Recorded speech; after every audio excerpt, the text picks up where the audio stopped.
Okay, we're live. Hola Madridistas. It's been a super week. All of our rivals, Atleti, Barca, Girona, are all humbled. We're comfortably on top in La Liga, but we did have to eventually pay the injury tax yet again. We lost our star man, Jude Bellingham. He probably is out for 2 to 3 weeks. Hopefully, lesser than that, but yeah, we have to get into that. So before we do all of that, a word from our sponsor, Manscaped. This Super Bowl season, make sure, even though the Super Bowl is over, one thing that stood out to me was every time the camera panned to Taylor Swift, it was always like a breath of fresh air. So just like that, make sure to keep your balls say fresh and secure. So you can use code LBR20 for 20% off and free shipping at manscaped.com. That's code LBR20 at manscaped.com. Well, without further ado, let's kick things off in this preview here. We have Justin from RBL Talk, one of the few English pods for Leipzig out there, and he's doing it all on his own from the land down under. Hey, mate, forgive me, but I was forced by my fellow Madridistas to say the following. We hope you're doing all well and good, but hopefully you're not, coming into this on the back of popping too many Red Bulls, yeah? Yeah, no, that's all right. Thanks, Jacob, for having me. Okay. Tell us about your work over at RBL Talk and how you managed to, like Mo said earlier, like we haven't yet met an Leipzig fan, especially out of Germany. So how did all of that happen? Yeah, so I've got a long, detailed description of how I became about it. So I'll try to be a bit short. So my family is originally from Germany.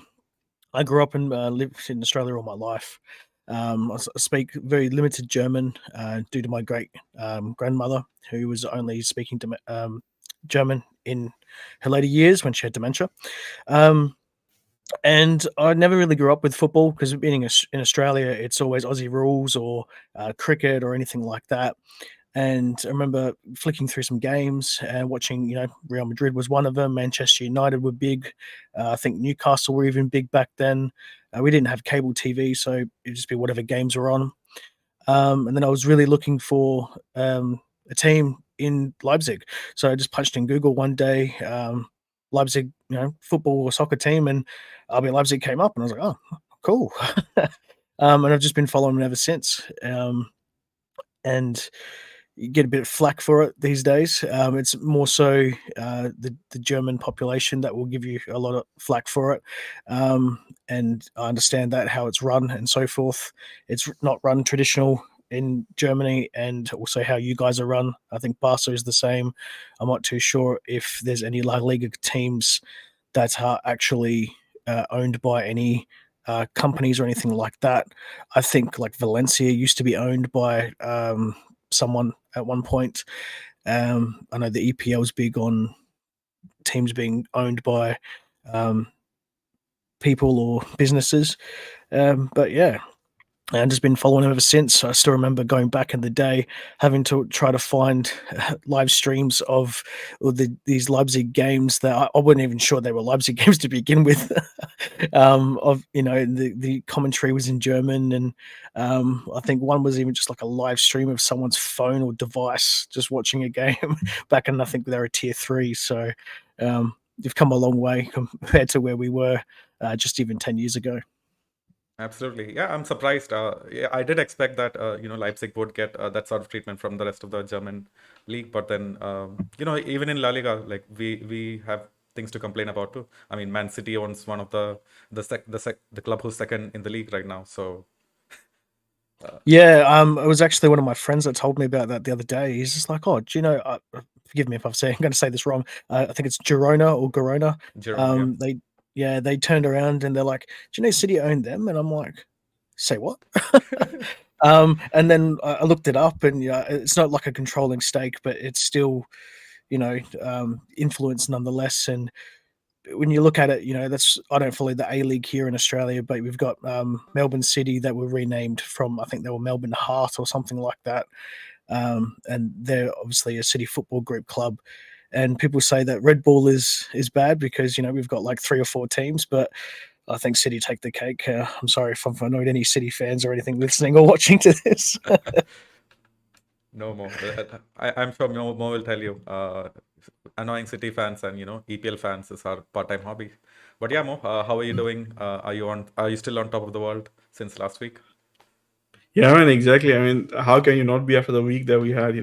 I completely we blew Girona away into smithereens. And if you remember in the pre-match preview that we did, both of us we weren't really too sure about how the thing was going to plan out, especially because of the injuries to Rudiger and Nacho.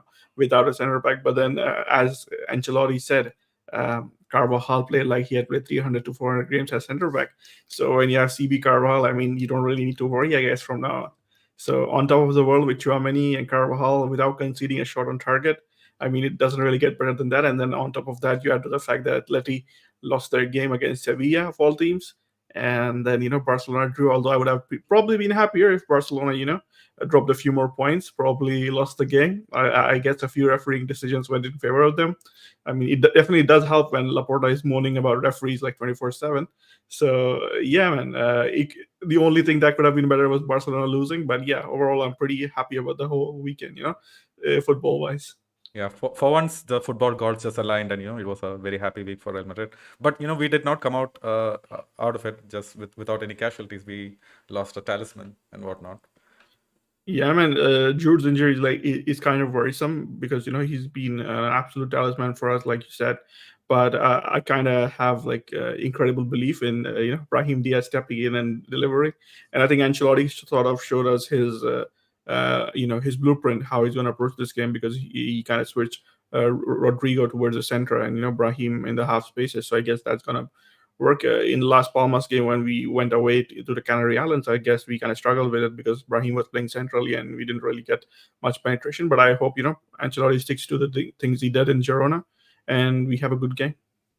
Absolutely. But speaking about the matchup, even before we actually reached Leipzig, our bus got into an accident. Do you know if it's anything serious, if it's sabotage by the Leipzig fans? Usually, the fans wait until the away team goes to the hotel, but I don't know if this was. I mean, I don't want to offend Justin, but I would be surprised if Leipzig managed to muster enough fans to sabotage our bus, maybe throw a can under the bus or something.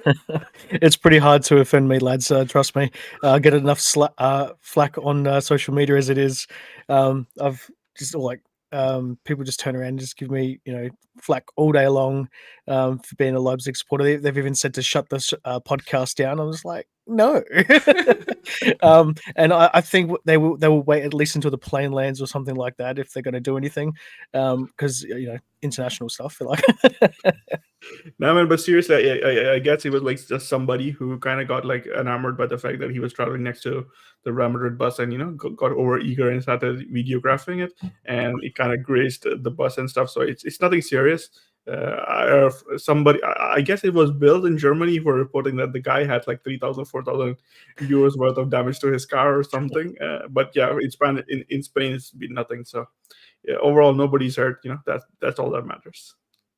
Yeah. So the team's back in the hotel, all safe, ready to go. Yeah. Yeah. Okay. It's coming over to Leipzig, Justin. It's a bit of a misnomer because when I look at your team, you have no major injuries. Things seem to be going well on the surface, but then if you look at your last 5 Bundesliga games, you've only won 1. How come that's the case? Yeah. So we've had some defensive issues all season. I was hoping that it would just be, start of season jitters, just starting to get into the thick of things, and then you just iron out those things. But we had Willie Orban out for a little bit. Since he's come back, we've definitely been more structurally sound. He's like a general in defense. He keeps everyone in their places. And how to gets everything running well. In hindsight, I don't know if it's that we're underestimating opposition or if we're overcommitting sometimes and just get caught on the break because we've dropped points to teams that we shouldn't have. In the Bundesliga, there's been at least 3 to 5 games that I can recall. If we had have taken the points that we would have been expected, because there's a couple that we've lost and a couple we've drawn, we'd be sitting in the Champions League spot.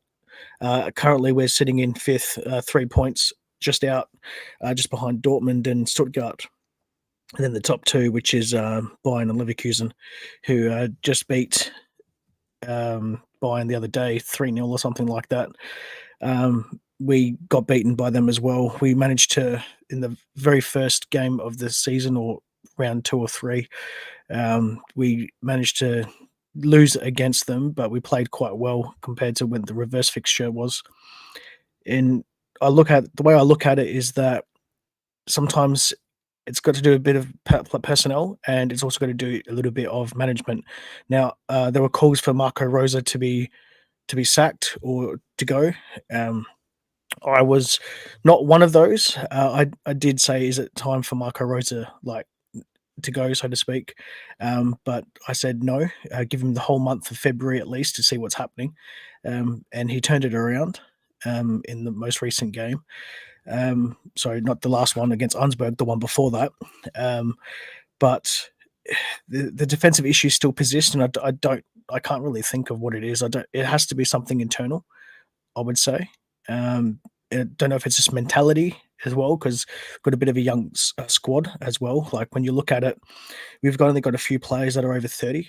Like Peter Galacci. You got I can't even think of our defender now. Midfielder Kevin Campbell, the Slovenian. He's been around for a fair bit. He was absolutely woeful though against Augsburg. Xavier Schlager is. I hope he doesn't start against you guys, because we're just going to get teared up with your midfield 3 if that's the case. He was overpossessing the ball, passing it to no one. It's really hard to say. But if we play the Leipzig way that we have played, like for instance when we played against City, we can do performances like that in the group stage. We'll take a draw. I don't think we'll win. It's just because the quality is too good from you guys all over the pitch. Obviously, you can't completely close that off, because anything can happen in football, as you know. But in total, I think it's just mentality. We've got players there; they're doing their roles, but it's mainly we've been in front and we've dropped our heads, like we've gone behind, and it's like, oh, didn't expect that, and then we score 5 minutes later. So I just don't think we're mentally in the game, so to speak. Yeah, from what I watched in the highlights with Leipzig, it's always you guys leave it late to concede late, but it's always an entertaining game. So at least you have that going for you. It's never a 0-0 goalless draw. Yeah, so the way we play with the the Gurgen press, we always to put it to another team that is more widely renowned. It's like Liverpool, because Klopp brought that over from Dortmund. As soon as they've got the ball, we press. We don't like to sit back, give you like 70% possession to us 30 or something like that. We will attack the ball carrier. We will try to get the ball. We will try to play attacking football. And obviously, sometimes that can't always go well. You will be exposed, especially if you overcommit. But that's an entertaining game of football. And I'd rather lose a game 3-2 or even 5-2 or something like that than play poorly and get beaten 3-0 or 3-1. Well. Yeah, but speaking about that, so it's almost suicide to play that sort of a high line or a gegenpress against teams like Leverkusen. All of us Real Madrid fans want to know, like, firsthand you've experienced the miracles Xabi Alonso has performed with that team. So what actually stood out for you, and where do you think his future is? Sorry, what was that? What stood out from the Leverkusen game, and what stood out for you in terms of Xabi Alonso's man management and stuff? Oh, he's coached them well. They're very well drilled, and basically, he's also got the right personnel players for the role that he's given them. So everyone just goes in, they play their role, they know how to play. Even they're still a young set side, they can play well together. And at the end of the day, you've got some really good quality players. Like I scout a couple of players here and there. Like you'd love to have like Jerome Frimpong on the wing anywhere, on a right back or left back for any team in the world. I think you guys even scouted him at one point. At least I saw rumors for that. But yeah, it's just you look at it and he's just done well. He's coached them well. He's doing what's best for the team. He's doing everything for the players. and you just have to give it up to him. And that's why he's been given the rumours of the Liverpool job and Bayern if Tuchel gets sacked, and yeah, he'll go places for sure. Yeah. What's your take on Bayern actually sacking Tuchel? Do you think it'll happen this season? Bayern are pretty strict. So it may happen, it may not. It really goes to looking at, obviously I can't talk because I'm obviously a Leipzig supporter, but looking at how in the past and just going from their behavior, I would say that if they don't close the gap between them and Leverkusen, he may go before season's end, and then someone may come in to try to take that, because it'd be like their first time. They've never won a trophy in years. So it may happen, it may not. That's really up to them. I could see him going if they get the gap widens to like 3 games. So 3 games, that's all it takes in the Bundesliga, yeah? well, maybe for Bayern, but I mean, years ago we were sitting like 15th or something like that. We won our first DFB Pokal with Domenico Tedesco. We started the season poorly, and that's when Marco Rosa came in, and he turned it around and did we went back to back in top 4 again. So it really depends on how the football club is run and when's the right time and when's enough as well. So you got to look at it in the broader spectrum. So how many games left in the season? What can we still achieve? What happens if we don't do it? And what happens if we do it? And obviously they've got the finances as well to worry about, like paying out the contracts and so forth. Absolutely. Mo, I'll come to you regarding facing this particular Leipzig team, because in the past they've had Nkunku, Guardiola, Soboslai, Leimer, Werner, Forsberg, all of those guys, right? But then now you're left with Sesko, Openda, Xavi Simons, Lukeba, and those guys. So do you actually feel scared playing against them? Do you think they can actually hurt us? Okay, if you remember, we did a podcast when the round of 16 draw was made, and the first thing I said was like, for me, Leipzig is the worst draw that Real Madrid could get. It's not particularly because I kind of like think that they have like excellent 5-star players or anything. It's more about the style of football they play, like Justin was talking about. I think previous Leipzigs, like not even talking about this one, but previous Leipzig, they have like completely followed that line about the philosophy that Ralph Rangnick kind of embodies, and something that I think United even wanted him to come there and implement, but for whatever reason they couldn't do it. But the philosophy of Rangnick, that heavy gegenpressing style, the heavy metal football that Rangnick has championed, and like coaches like Jurgen Klopp and Thomas Tuchel, they have like taken to England. So I think that they were the perfect embodiment of that in the Bundesliga. But this season, whenever I've watched them, I've seen a slightly different style of Leipzig, because they don't really have the same players, but they have more creative players out wide, like Dani Olmo and Xavi Simons from PSG, and having a striker like Benjamin Sesko or Luis Openda playing in behind him. They have kind of like utilized the wings and pinged in crosses, and Sesko has been incredibly good in the air. So for me, I think that's one area that Real Madrid have to worry about, given the fact that we don't really have a center back going into this game. I think Nacho is coming back, so it's probably going to be Nacho and Tchouaméni.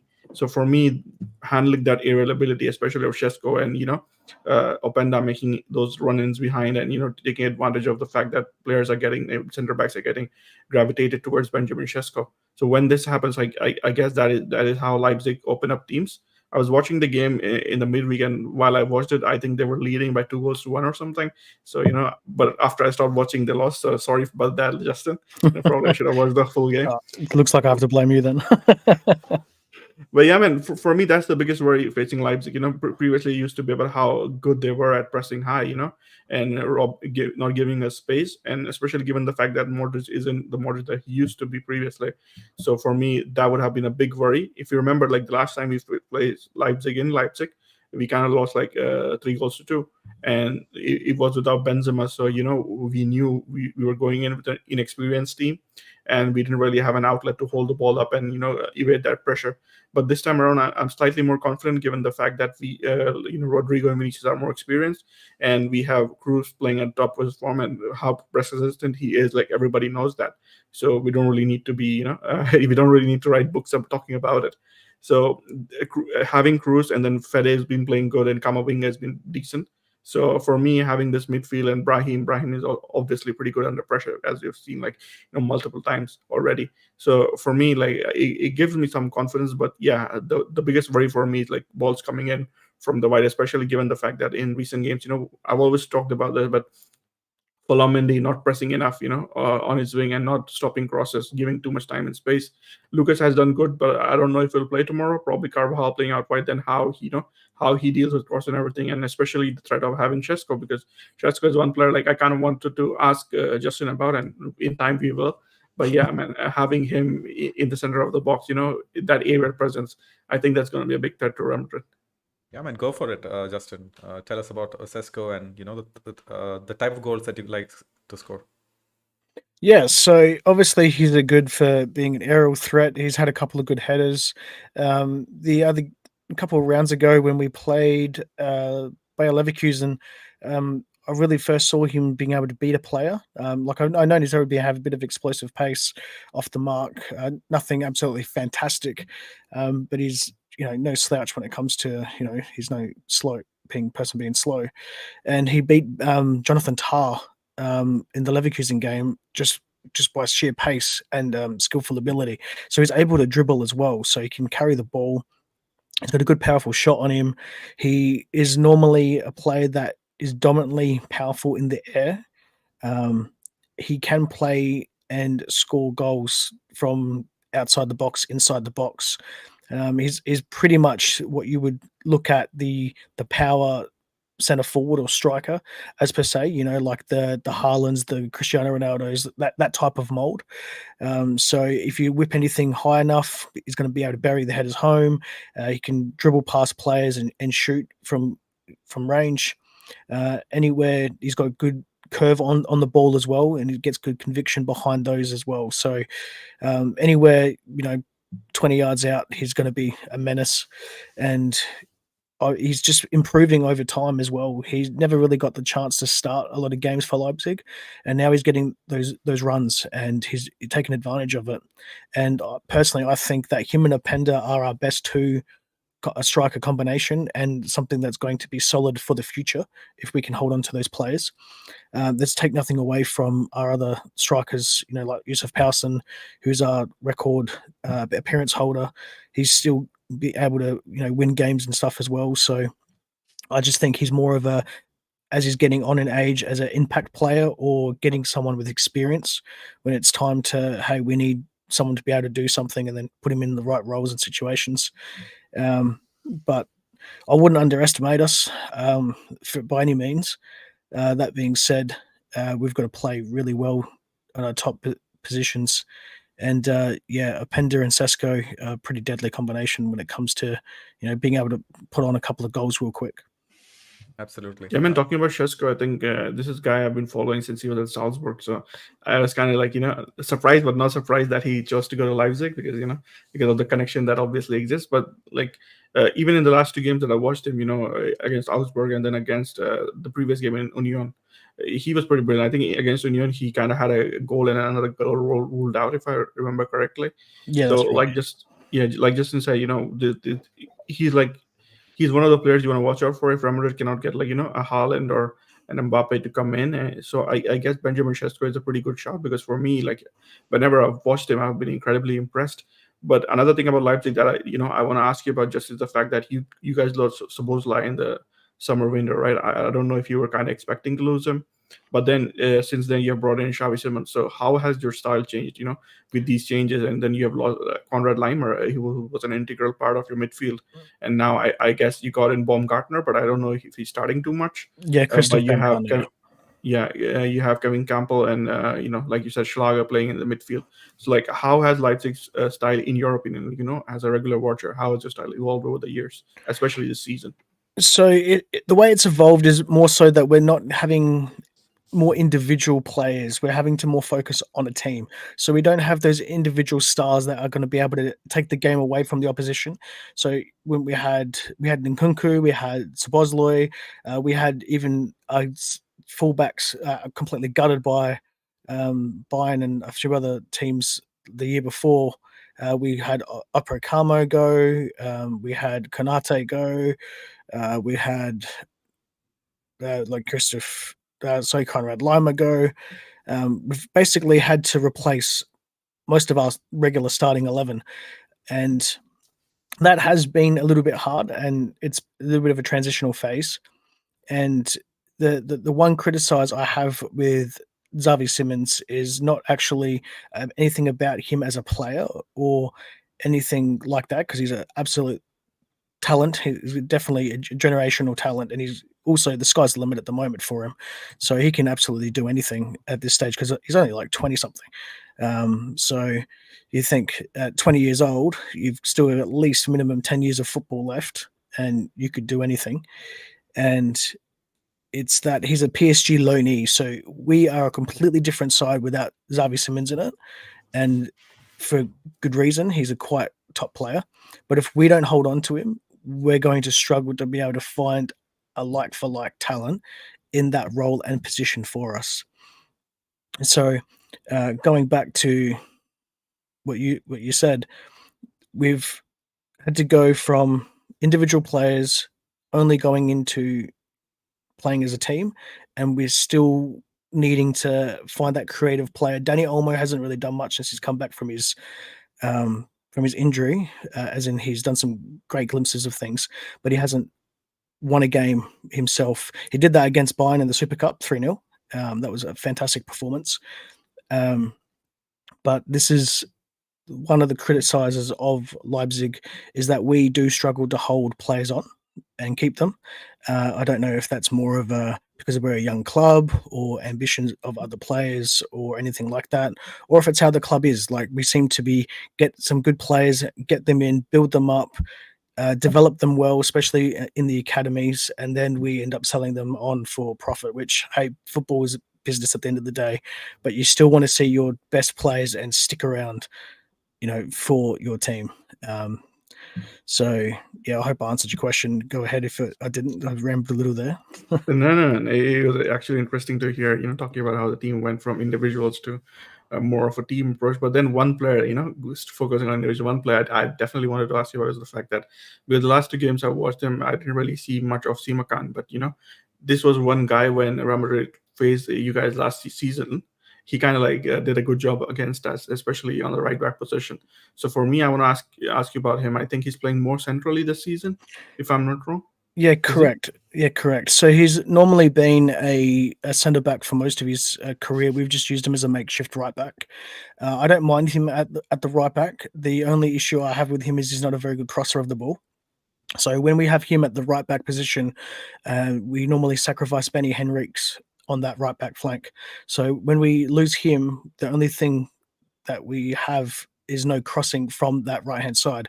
So if you've got Xavi Simons playing on that right central midfield area, you're going to have to rely on him doing more crosses than Mo Simakan, because the crosses that I've seen from Mo Simakan have been terrible. He's not like the worst, but he's also not the greatest. So he's a very good, versatile player across that back line, but for me, his best positioning is as a centre back, or if he is a right back, he's very fit. He can backtrack. He can run up and down that side all day long. All he needs to do is to elevate his crossing ability, and he'll really get him to that next level. And he'll be a really, really good right back. He's also good at closing down players, as you mentioned as well. So sometimes I don't notice him that he's actually in a game because he doesn't seem to be doing anything. But then you actually look at who's on that side of the pitch with him, and then you go, well, actually, he's had a lot of involvements which are just not on the stat sheet, which go unnoticed unless you're actually physically watching it and go looking for that type of thing. Yeah, I mean, I think Simakan is a player that Real Madrid have definitely followed for a long time. So for me, it's interesting to see how his development had been, because like you said, he was center back, and then he suddenly started playing right back. And I remember he did a job on Vinicius last season, because all the managers seem to be like Xavi playing Araujo out wide, and now Leipzig last season they kind of played Simakan out wide. So for me, it was interesting to see. But then I realized Benjamin Henriques has been playing, and Benjamin Henriques he kind of lost name when he went to France, and I believe he was playing for Monaco, but then he's come back to Leipzig and suddenly become like a more polished player. He's back on the scene again. So how has he been this season for you guys? And like overall, what is your opinion on him? And do you expect him to start against Vinicius, or do you expect like Marco Rosa would probably prefer Sima Khan against Vinicius?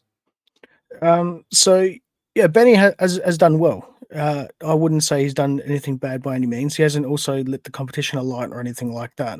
He's come in, he's done his role, he's played well when he's been asked. He was in the friendly squad. I can't remember what month. It might have been October last year for Germany, because he played well for us in that month that he was picked. And I do think that he'll probably pick Mo Simakan on that right back flank, only for the simple fact of what you said before, as he played well on Vinny Jr. So I do expect him to be playing in that position, only because Marco Rosa would look at it and go, well, this seems to work or has worked in the past. Let's try with something that does work. Plus, he does seem to like putting him on the right back flank as well. So we'll go with that too. But yeah, Benny Henriques is, for me, the only thing, if you would criticize, because I like to praise my players, but I also like to see where they can improve as well, as you can't just say that the players are always just fantastically great. The real thing that Benny Henriques, for me, needs to do is his challenges. Now, he's not like a ball stopper, so to speak, as in like he's going to challenge the ball and get perfect tackles every single time. But for me, I'd like to see him win more of the ball and then carry that ball forward, and then take that ball to the opposition a lot more often than what he already does. Yeah, Jacob. Okay. Yeah, before we actually head into the lineups, let's go through some of the comments quickly. So Hassan says, hola. Hola, Hassan. This is a funny name. The guy is actually called Making Oreo Shake. He says, hey, yeah. And then there's Ajay. He says, hey, guys, Hala Madrid. Hassan says, the bus was graced. It said he actually bounced off of the bus. Wow, so it was kind of a major accident, yeah? I've seen different people say different things, but a guy who I trust kind of said it wasn't serious. So. Okay. Farouk says hello from the other side. Hello yourself, Farouk. Yeah, Farouk is probably sad today. Nigeria lost yesterday, so he's probably crying. At least he has good things going for him. Just to give you some context, Justin, he's on our panel. He usually loves it when we have an entertaining game. And it doesn't really matter if we draw or lose. He just wants to be entertained. So massive Klopp fan. Yeah. Well, if it makes him feel any better, I actually did tip Nigeria to beat Ivory Coast in AFCON. So for me, they were the better team. I didn't actually get to watch the game, but I was surprised that Ivory Coast won. But yeah, not much you can do about that. Yep, shit happens. Ashik says the question is should the Real Madrid drink Red Bull before the game tomorrow, or use Manscaped, or do both? Difficult question, man. Mo, you want to take this one? If Real Madrid is using the code LBR20, definitely Manscaped. But yeah, I think the important question should be should they be drinking Red Bull after you use, all the Manscaped products, or before? Are you asking me for this, or sure. for my input on that? Yeah. Go for it. Well, obviously, I would say that they should be using the Manscaped products, being a sponsor of you guys. If we, I sort of missed the what was it, like the back in the Galactico era, where the Real Madrid were a little bit that cockiness, but they had every right to be. If they do beat us like 3-1 or 3-0 or something, hey, drink Red Bull. Why not? Like rub it in. Like. Okay, I have to ask. On a side note, Justin, what's your favorite Red Bull flavor? Mine personally is watermelon. So I'm not a massive drinker of it. So when I do drink it, I just drink the normal one. Are you even a fan of the club? Really? Of course, I'm a fan of the club, but there's a difference between a fan of the club and there's a difference between a fan of the club and then a fan of the actual drink as well. So if I go get an energy drink, I only buy Red Bull because it does help the club in that way. But I don't drink all the Red Bull. I mean, I go down to a Costco down here, and I think we get like a pack of 24 for like $30 or something, and that's like the normal 250ml cans or something. Actually, I've got one here. Perfect. So there you go. I didn't even know there was any flavors, except there was a sugar-free or something like that, which is slightly different. I thought that the mainly companies that did other flavors was like the other major energy drink retailers. So Yeah, you should Yeah, the definitely ones check that out Justin wouldn't Watermelon. name. Like, it's amazing. yeah, I'll have to have a look, Jacob. So You were saying more? No, I was saying the other energy drink that Justin wouldn't name, because of contractual obligations. well, I'm still independent, so I've actually got no ties or anything to the club or anything like that. So I can almost say whatever I like, but there's also going to be ramifications because of me quoting saying certain things. I can only imagine people with having a field day going, "Oh, RB Leipzig podcast, RB spokesperson does this." It's like, no, I'm not official. What's going on? Yep. Hassan says, "Oh, Vinny and Rodrigo are licking their lips." So regarding this, do you think we can actually hurt your backline? Where do you think your backline is most weak at? I know you guys are weak at defending transitions, Yep. which we're gonna look to capitalize. But anything else? Yeah, so if we like to play on the left-hand side, mostly with David Raum, because he's more of a threat and a great crosser of the ball. So I would say that you want to target the same side that we attack, only because he needs to now backtrack and you're going to wear him out. So that's obviously a weak point. And then if Mo Simakan also plays, he can backtrack well, but he does have the tendency to overcommit sometimes, and when we've lost possession, he's out of position. So you've got that little moment there before he does backtrack. So mostly it would be our wings that you would find us most exposed. And because if you play central, because we play normally quite central ourselves, we normally play it in a diamond 4-2-2-2. There should be 3 twos. We tend to play very narrow. We press really quickly and very high up the pitch, and then we use our wing backs for the width. And sometimes that we will have our top two attacking midfielders, which would be ideally Xavi and Danny Olmo. They would push wide very rarely. So I would say that if you're trying to pass through the middle, it's possible, but it's just not going to be ideal. You would want to let us attack and try to get you on the counter attack, so to speak, and then attack on whatever wing that is once you've been dispossessed of the ball. Because then you're going to have to bring, so for instance, we normally will have both our wing backs push forward, which would then could possibly leave our two centre backs exposed. And then if you do pick the one side where we've got the ball dispossessed, you're then going to have the other player who's overcommitted run back, and then you're going to have to shuffle down those middle two, which could then free up any of your central players. That's how I would look at it from my perspective, and be attacking against our attacking ways, so to speak. Yeah, man, we should get you in front of Ancelotti. This is a whole last game plan. Oh, he knows much more than me, mate. There's no. Yeah, but so the thing with us is we do have a lot of wing play going on, but if we don't play Joselo, we might not actually have a presence in the middle. Do you think it can actually come back to hurt us? Like, who would you rather face? A front three of Brahim Diaz, Vinicius, and Rodrigo, or the one with Joselo? I would say the earlier than the latter. For me, your best three would be Rodrigo, Vinny, and Jude Bellingham, I believe. But I think Jude Bellingham's just been injured recently, so he won't be playing tomorrow.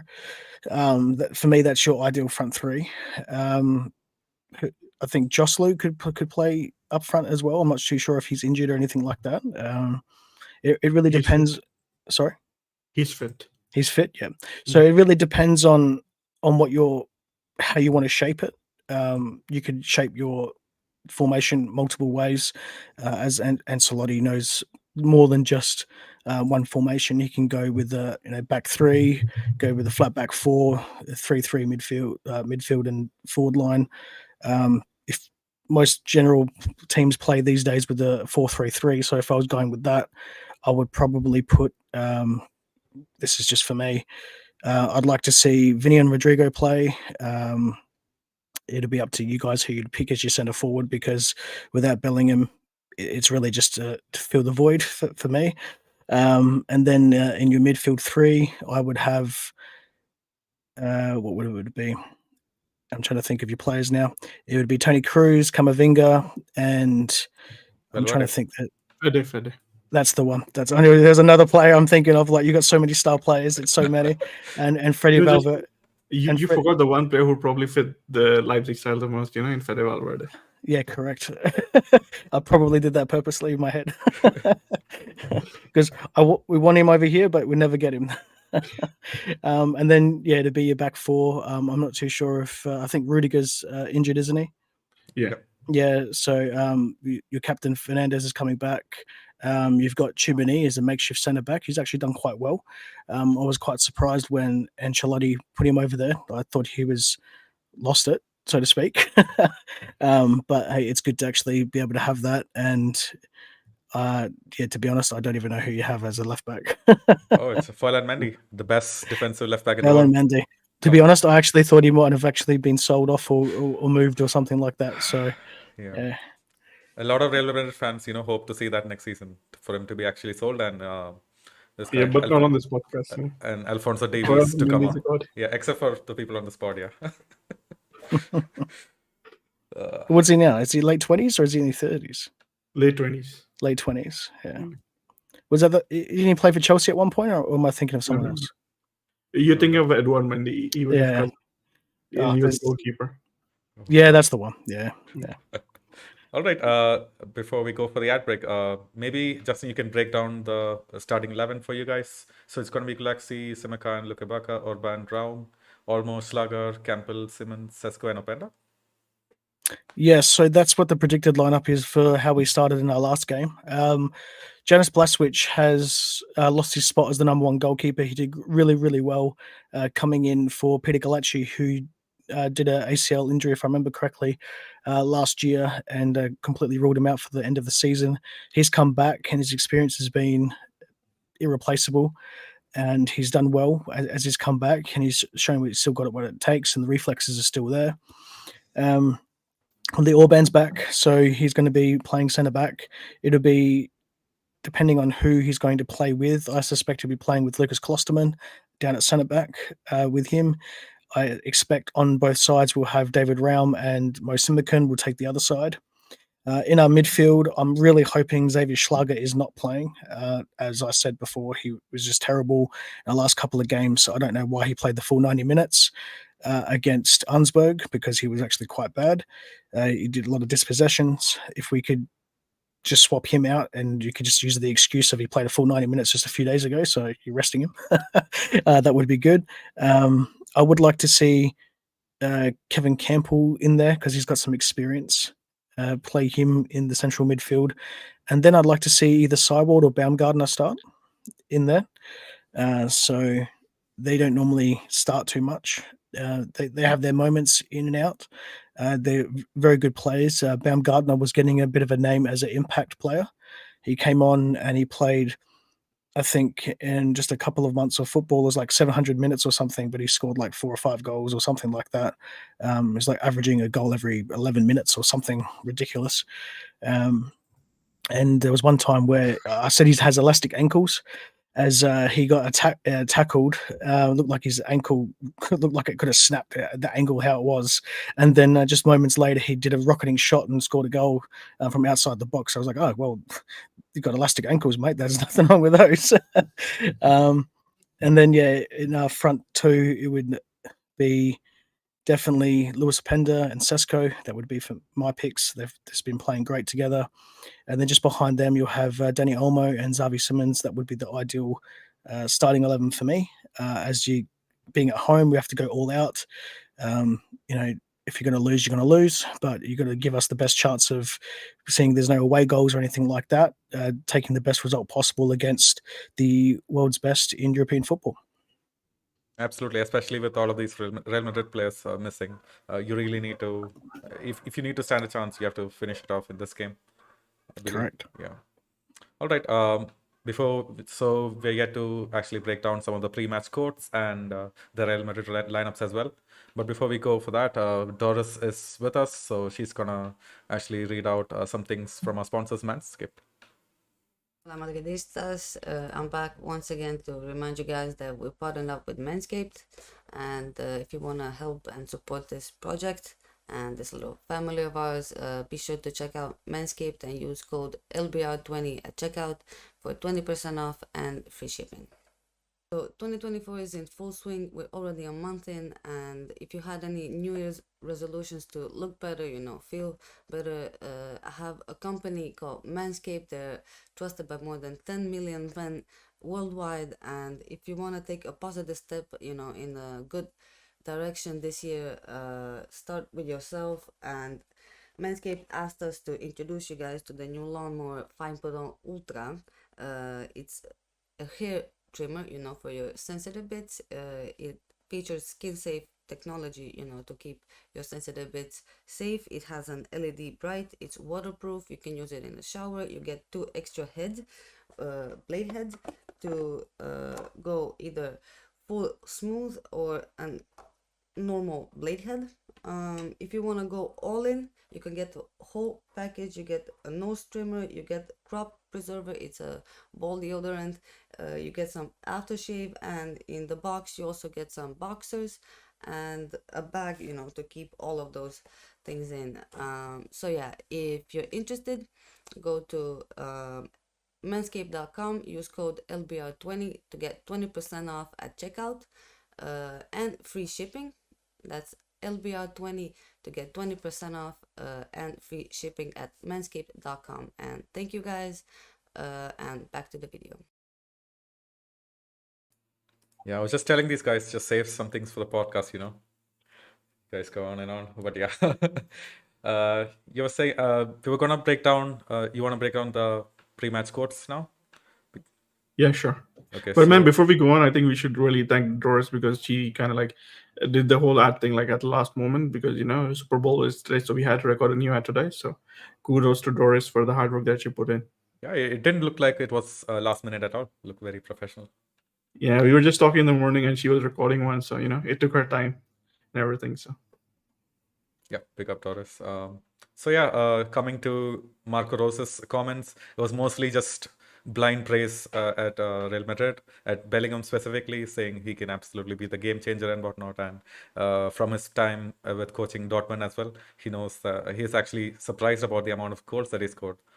So Justin, have you actually watched Bellingham when he was in the Bundesliga, and did you actually expect him to score this many goals? No, so I didn't really expect to see him get so many goals. That being said, I didn't actually expect him to play in the position that he did for Real Madrid, like as a centre forward, so to speak. He was always playing as like a central midfielder or maybe slightly attacking midfielder for Dortmund, and he's always had the ability and creative technical ability to do things with the ball, but he's really added to his game where it comes to being able to score now, not just doing assists. And he's still quite young as well. So I think that just having a better manager under him. So if he had Klopp at Dortmund, I think he would have probably gotten something similar. This takes nothing away from you guys, like the quality of the passes and midfielders around him. But having the actual guidance of Carlo Ancelotti is really giving him that extra step in his career. Absolutely.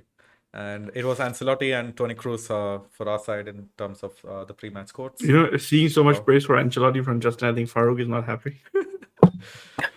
Yeah, I mean, now is there realistically any Real Madrid fan who doubts Ancelotti? And I don't think so. Like with all I of the mean, there's injuries. Farouk, so. Oh, just Farouk, yeah. I mean, to be honest, Farouk didn't doubt him at the beginning. He was always about this fact that, he doesn't like his approach. So, Yeah. Fair enough. Isn't this his at least second stint back at Real Madrid? Yeah, it's his second stint. Yeah, The second first stint, stint, it was kind of surprising that his first stint ended, but the thing is, like, at Real Madrid, when you don't win a title, the door is going to be open for you. There's only one manager who hasn't won a title and still stayed on, and that was back in like the 70s and 80s with Di Stefano, because Di Stefano is such a club legend, you can't really sack him.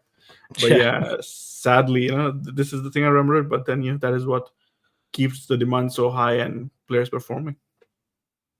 And coming from a young club of Leipzig, like I respect that as well. Like, I said earlier in the season that we missed a good chance to keep our DFB Pokal crown, and win it for 3 times in a row, which not even Bayern have done, and that would have made history.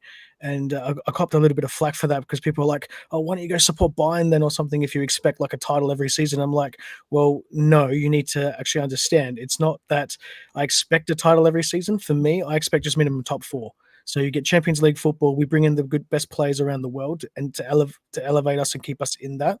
Obviously, I would like us to win the league, but while we were called champions and with the squad that we had, I was like, yeah, we can go all the way and we can make it history. Three-peat. Yeah, man, I was actually surprised. I was looking at, before coming into this podcast, I was kind of like, looking at Leipzig's history and everything. I was kind of surprised to see that you guys, ever since you've been in the Bundesliga, there's only been one occasion where you actually not made the Champions League through your league position. So, I mean, you definitely stand in the standards in the Bundesliga. And it kind of like makes it even more, surprising the fact that you guys are like struggling to get into the top 4 this season, especially with Stuttgart performing well. And I guess you guys started well, but I don't really know what happened in the middle, and now you're behind Dortmund and Stuttgart. Yeah, so this season the Bundesliga, it's normally out of a top 4, and then every now and then you'll have like 5 to 8 other teams, as in I should reword that. You have a top 4, and then you have another 3 or 4 teams that are a little bit behind the competition. Where this season you've got a good top 8 that can easily still make any sort of European football spot. So. For me, it's just that we haven't played well. We've dropped the points, and that's why we're sitting where we are. It's not panic stations or anything like that. We can certainly still get Champions League, and I think the only time that we didn't get European football, and it may have still been European football, was I think I can't even think of the year now. It might have been 18-19 was the year you played in Europa League. Yeah, it was the season after we got promoted. We finished runner up to Bayern, and then the year later we dropped back off to 6th. And so that would have been around about 2017-18 or something like that. And that was okay. And for me, it wouldn't be the end of the world if we do get European football as under Europa League. So if we finish 5th, it's not going to be the end of the world for me. But then I would look at it for next season, depending on what teams get into that should be a trophy that we can add as our first European trophy, because I don't expect us to win a UEFA Champions League, at least not for a little while. We've done well a couple of seasons. We've gotten into like semi-finals and that under Nagelsmann, but I don't, with the caliber of other European teams, especially Real Madrid, and I think the other one would be like City. Everyone else is just miles behind. Yeah, absolutely. And so Ancelotti and Cruz were asked basically about Cruz's retirement and maybe his involvement in the Euros. As always, Cruz was always like, man, I haven't decided my future or anything. It all depends on my plans. I might or might not do it. So yeah, as always, keeping his cards close on his retirement. I mean, Cruz is always diplomatic, till it comes to the question of returning to Bayern, because I saw a question was asked saying that Tuchel wants him back at Bayern, and he said, like, that's never going to happen. So his hate for Bayern is something like I sometimes understand, but, it's kind of surprising, but because on all other issues, he's mostly diplomatic, except when he's on his podcast. That's when he really lets it rip. Yeah, I mean, he was very vocal about the Saudi League as well. Yeah, on his podcast. See, in the press conference, it's always diplomatic, but when it comes to his podcast, you get Tony Cruz unfiltered. Yeah. And Ancelotti actually had a couple of interesting quotes. He basically said Leipzig are very strong at set pieces. I think he, like we discussed, it's basically he was referring to the height of the team, referring to the fact that Brahim is not that tall, and we might have to play with Carvajal at CB if Nacho isn't like fully ready to play. And said he has to like really think on it. And Mo, I want you to take this next couple of quotes, because I feel like we could read a bit into it. Ancelotti says Vinicius, if he plays like he did against Girona, he can actually make the difference. And you remember Jude Bellingham also had a quote earlier in the week saying, Vinicius, when he's actually in the mood, he's totally unstoppable. So are they kind of referring to the fact that, Vinicius needs to get into the mood to actually come into the form? Now, for me, I think it's more like the fact that they're praising him. He's saying that when he's at their best, he's like, you see what you saw over the weekend. Is this a backhand thing about, him losing from time to time at multiple arenas, especially away games? I don't really think so, because that would not be Ancelotti's style, because, every time he comes in, he comes into the press conference, he's always been, let's say, effusive about his own players. Never discourages anybody. So for me, I wouldn't really expect that from him. For me, the question about Vinicius has always been there. Because on this podcast, I've said, like, in this current Real Madrid team, Vinicius is the best player. It's like when he's at his best, there's nobody better. Even like Jude Bellingham, as much as good he's done, and Jude is like incredible talent. But when they're at their best, Vinicius is like completely something else. Like even Benzema, if you saw it over the weekend, he kind of said Vinny's number one. So that's how hopes we have for him. So for me personally, I think it's all about Winnie being in his head and not losing it.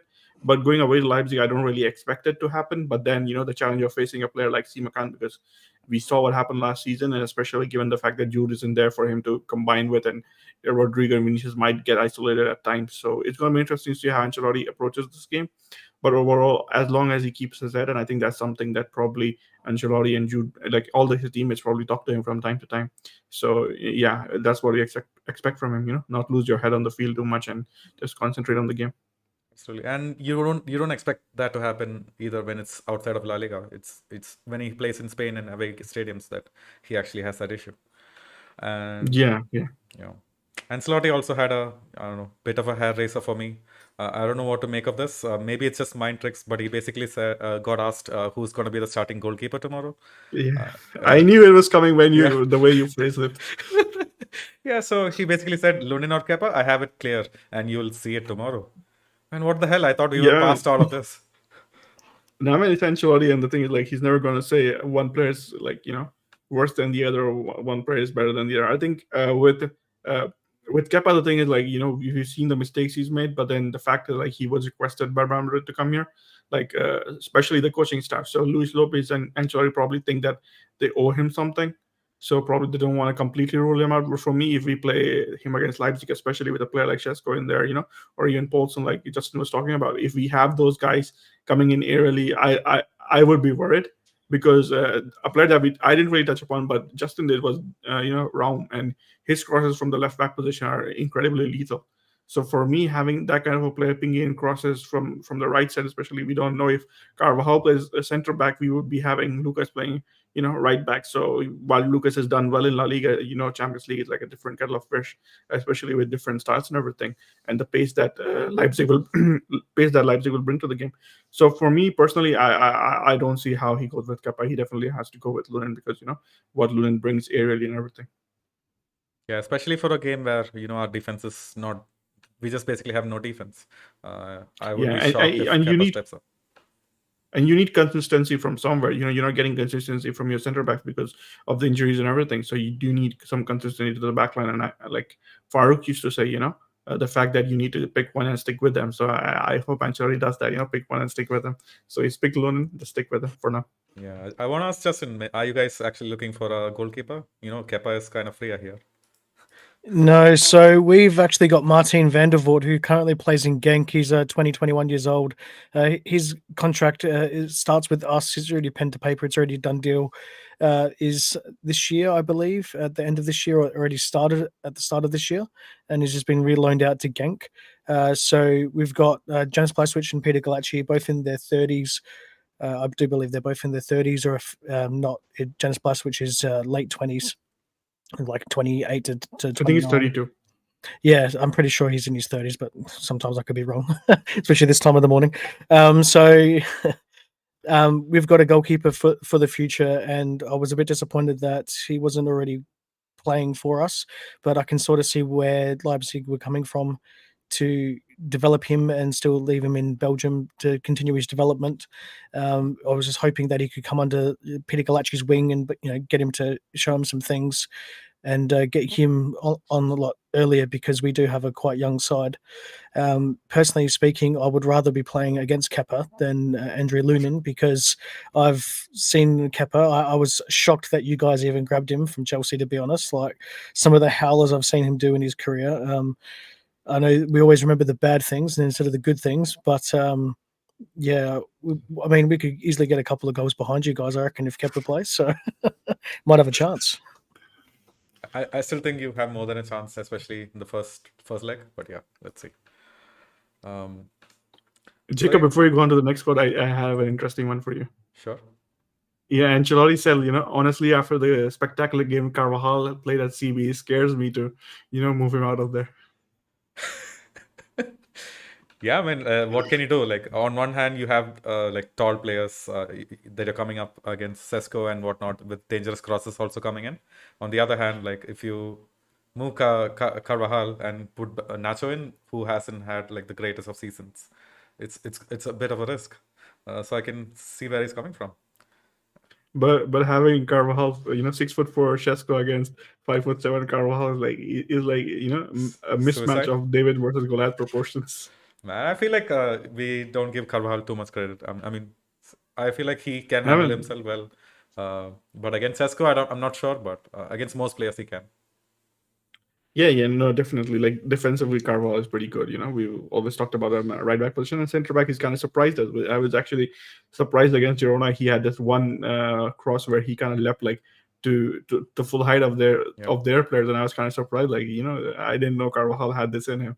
So yeah, it's gonna be interesting to see where Carvajal plays. Definitely. Yeah, that's it for the quotes for me. I just wanted to discuss another topic that I saw on Twitter, in Real Madrid Twitter. So obviously, you know that Joselu missed the penalty against Girona, and fucking that brings up a shocking stat. So we've missed more than 75% of our penalties this season. Yeah, I was actually thinking about this. This season there's been whole controversies about referees not giving Real Madrid penalties. I don't know, Justin, if you watched the game against Atleti, Derby Madrileña, but 2 penalties should have been given to us. But then when you think about it, it's like, okay, even if we got the penalties, would we have been able to score them? So for me, it's like Real Madrid, like especially given the fact how shocking we have been, and then you add to the fact that Tchouaméni was kind of asking him to give the pen to Goulart. So it's like it only adds to the hodgepodge that is the situation. But then the fact that we only scored like 25% of our penalties, I think Joselu's missed one and he scored one this season. So yeah, it's going to be interesting. For me, coming to the season, I always thought that Rodrigo should be the penalty taker. He missed one, and then ever since then he's never been brought back to taking the penalties again. So for me personally, if there's a penalty situation in the game against Leipzig, I would hope that whoever takes at least scores, so that we can get these stats behind us. Yeah, I just hope it doesn't come to penalties in the end after the 2 legs. That would be a horror situation. If it comes to penalties, Leipzig can take it and run. They are through. I don't even know how we'd scoring go like one. because I don't even know how we'd go. We have a couple of players that are really terrible with penalties, so we don't even technically have a designated penalty kick taker anymore. We had Emil Forsberg that did that for us, but he's just moved over to the New York Red Bulls. So we've got Luis Openda that normally takes them. Sometimes Xavi does, but Xavi missed 2 penalties in one game and hasn't taken a penalty since. Wow. He was going to take it against Arnsberg. Instead, Luis Openda did. The only bad thing about that is that Luis Openda went for placement rather than power, and the penalty ended up being saved by the Arnsberg keeper. And I always thought to myself, well, even though Xavi he missed 2 penalties in one game in a row in the same game, but he hasn't taken a penalty since, would he have scored? Would it have mattered? Well, hopefully he takes the next one and we get some doubters, and otherwise we only have a couple of other good penalty kick takers. So Sesko's done okay, and Danny Olmo would be next in line after Xavi and Luis Openda.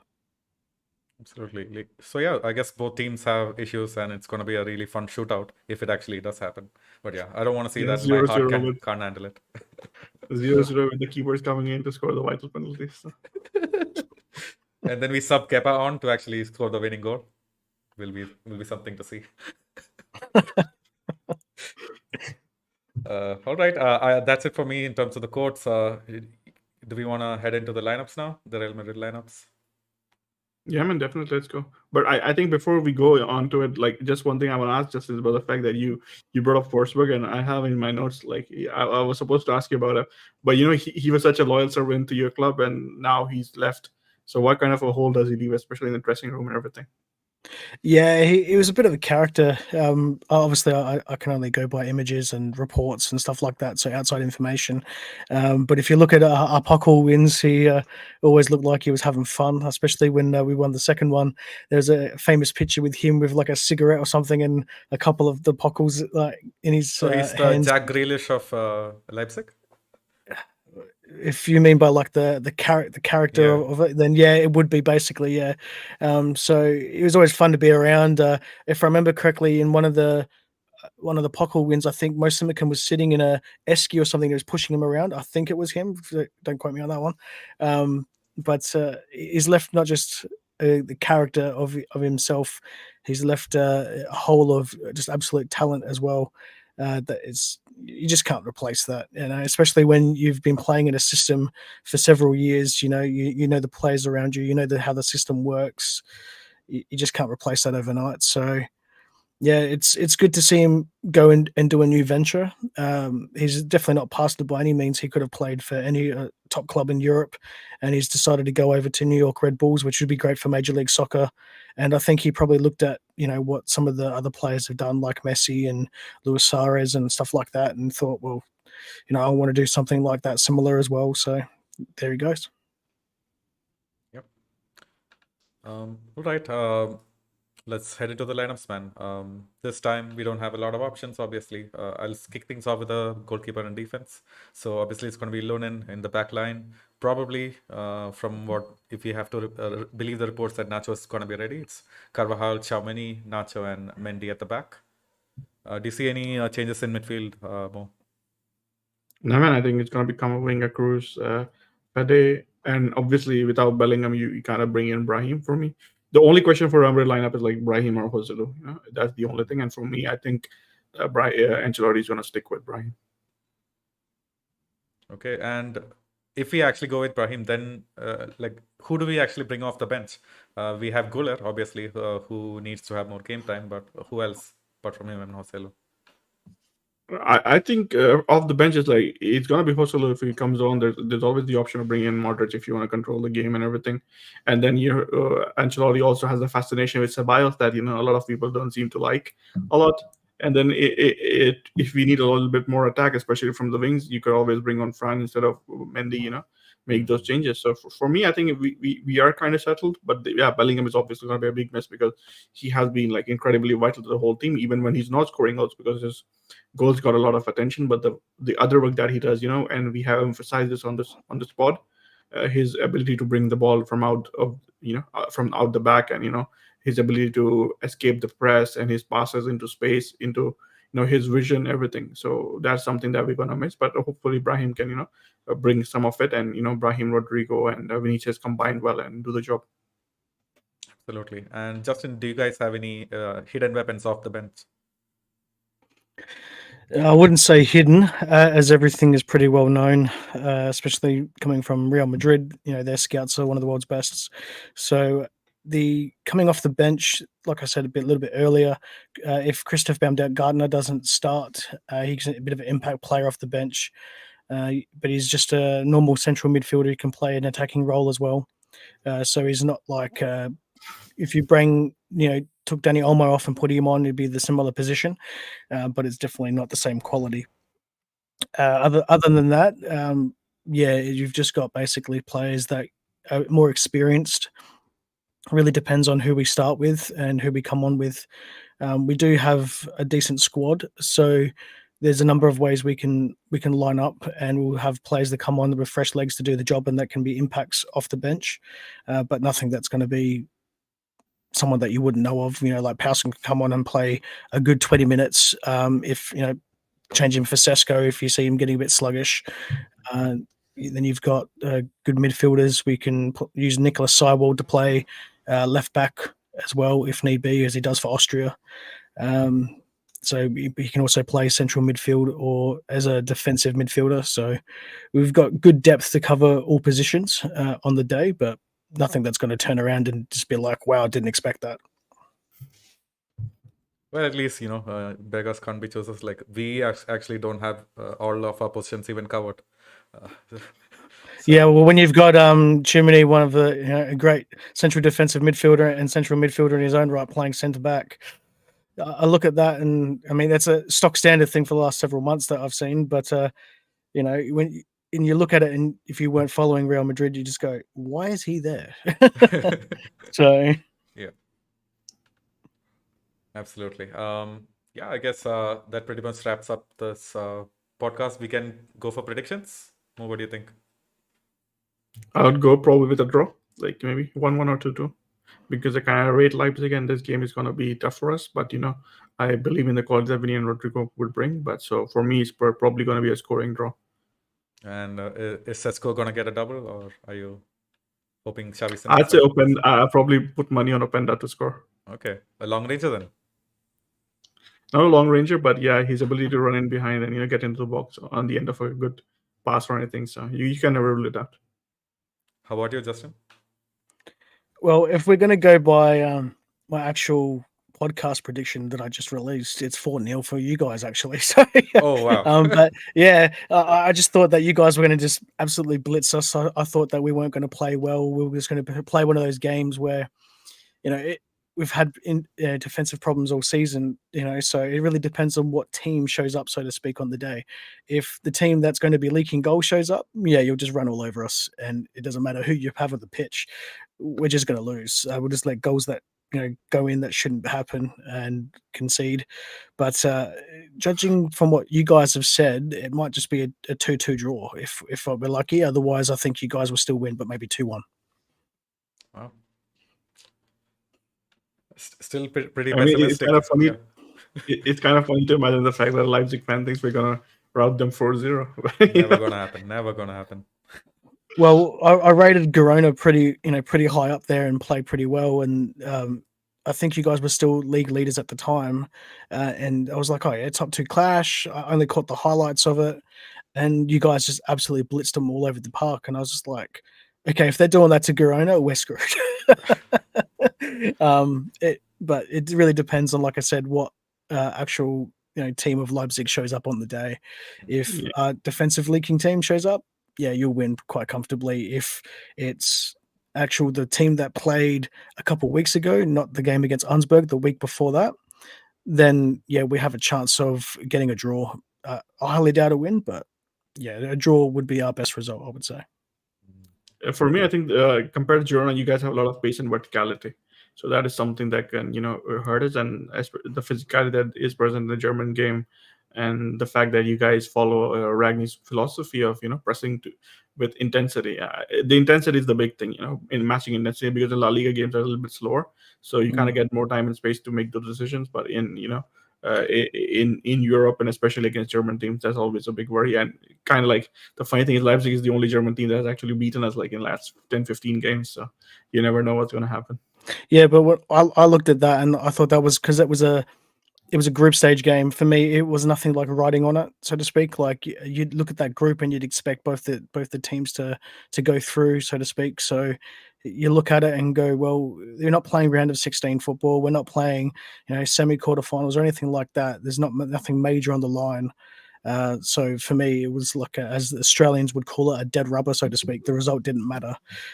Where that now you're in the business end of the competition. This is where it really begins, so to speak.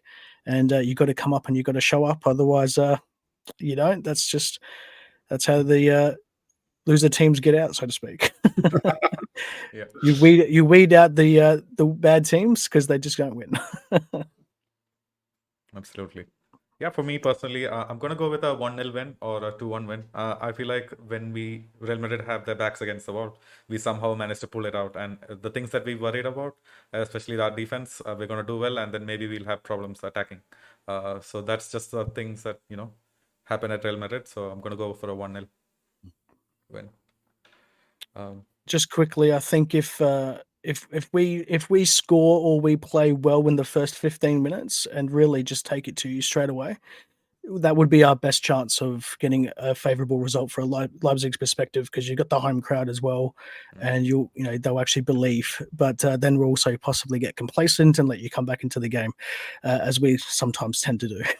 Yeah, like that almost plays into Real Madrid's DNA. We've never managed to actually convincingly finish out a first half, but in the second half we actually do come alive. All right. I guess we can slowly wrap that up. It's been a pleasure having you on, Justin. Likewise, and we're probably gonna have you for the reverse fixture as well, yeah, for previewing it. And yeah, before we go, we'd like to thank every single one of you guys in the chat: Rajat, Alejandro, Hassan, all of you guys, Ajay. Thanks for hanging out, for posting your questions, and So this is going to be an away game. There's not going to be any fan cams, but for the reverse fixture, we will have those, the footage from Madrid. And I'll also take this opportunity to thank our partners over at Real Madrid Committee for their awesome support and Instagram. So all of the links are right there in the description below. You can also check out Justin's platform as well, RBL Talk. And yeah, show him some love. And until next time, folks, Hala Madrid. Hala Madrid. Thanks for having me.